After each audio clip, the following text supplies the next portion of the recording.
দেখা দেই কারবার জন্মের প্রথম শুভক্ষণ। উপস্থাপন করতে যাচ্ছি কবিগুরু রবীন্দ্রনাথ ঠাকুরের নাটক ডাকঘর। এই গল্প ছোট্ট এক অনাথ ছেলে অমল, তার শরীর দুর্বল, তাই তাকে ঘরের মধ্যে থাকতে হয় সারাক্ষণ। সার্বিক সীমাবদ্ধতার কারণে আমরা নাটকটির পুরো রূপ উপস্থাপন করতে পারছি না। পরিবেশন করব নাটকের দুটি আবেগঘন দৃশ্য।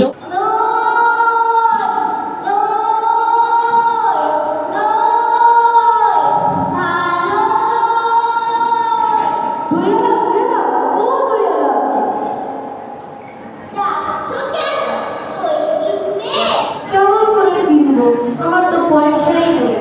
কেমন ছেলে তুমি? কিনবে না তো? আমার বেলা হয়ে দাও কেন?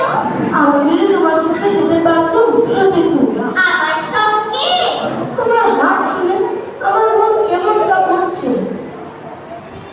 বাবা, তোমার কি হয়েছে?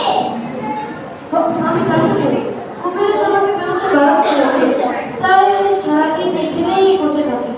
আহা, বাচ্চা, তোমার কি হয়েছে? আমি জানি রে। তুই আলাম, তুমি কোথা থেকে এসেছো?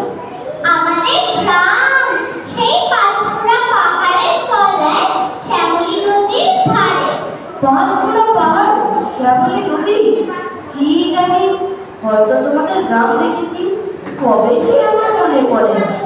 তুমি দেখেছো পাহাড়ের তলা? কোনোদিন গিয়েছিলে নাকি? না, কোনোদিন যাইনি। আমার মনে হয় যেন দেখেছি বড় বড় গাছের তলায় তোমাদের গ্রাম, সেখানে পাহাড়ের গায়ে ফুল চলে বেড়াচ্ছে। কি আশ্চর্য!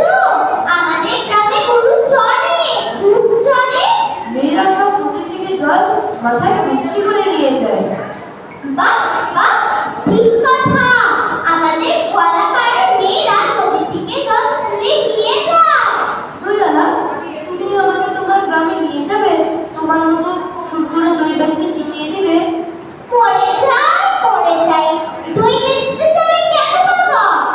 আমি যদি তোমার সঙ্গে যেতে পারতাম, তাহলে তোমাদের রাস্তার ধারে থেকে দই নিয়ে এসে ঘুরে ঘুরে গ্রামে বেঁচে বেরোবো।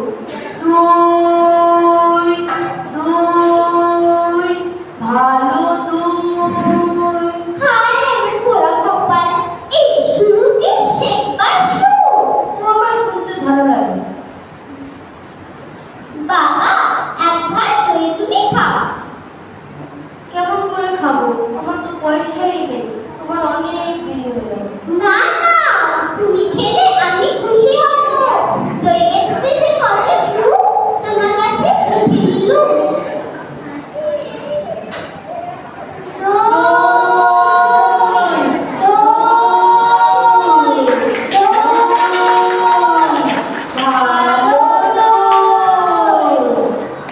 কে তুমি? তোমার ঝমঝম করতে করতে চলেছো? একটু দাঁড়াও না ভাই। আমার দাদার মনে, আমি সুধা। সুধা? জানো না, আমি এখানকার মালিনী মেয়ে। তুমি কি করো? সাজি ভরে ফুল তুলে নিয়ে এসে মালা গাঁথি। এখন ফুল তুলতে চলেছি। তুলতে চলেছো? আমি যদি তোমার সঙ্গে শুতে পারি, তাহলে উঁচু গাছ, ওটার দিকে দেখা যায় না, সেখান থেকে ফুল পেরে দিচ্ছি। তাই বই ফুলের খবর আমার চেয়ে বেশি তুমি জানো। আমি খুব জানি।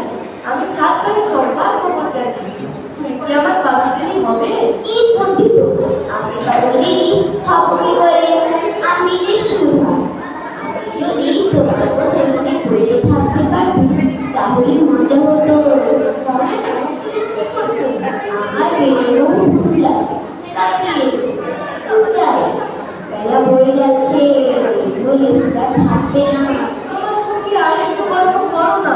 আচ্ছা বেশ, বেরবার পথে তোমার সাথে গল্প করবো। আমাকে ভুলবে না, আমার নাম অমর। না, ভুলবো না, মনে থাকবে।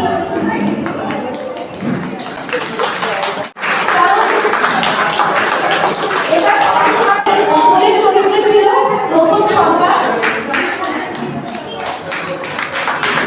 সুধা